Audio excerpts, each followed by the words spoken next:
অভিমান এক অদ্ভুত জিনিস। কেউ কেউ বোঝে, কেউ কেউ বুঝলে এড়িয়ে যায়, কিংবা কেউ বোঝেই না।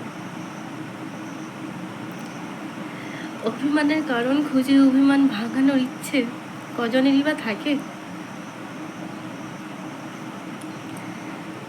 অভিমানটাকে ইগোর কাছে বন্দি করে আজ কত মানুষ অবলীলায় হারিয়ে যায়।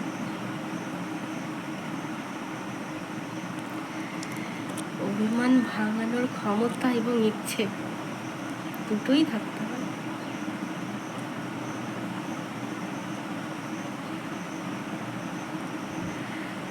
অভিমান জমতে জমতে একটা সময় সেটা অভিযোগের রূপ নেয়।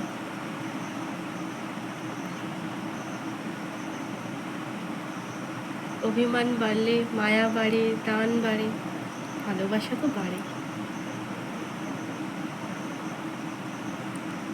কিন্তু অভিযোগ বাড়লে কি হয় জানেন? দূরত্ব, কেবলই দূরত্ব বাড়ে।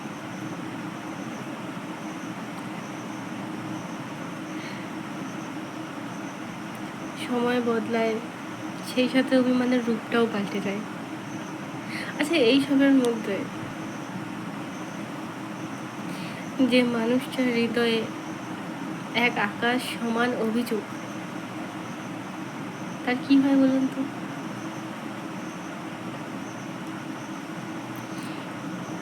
আসলে যে অভিযোগ পুষে রাখে, নীরবে তো সেই যন্ত্রণা শুয়ে যায়।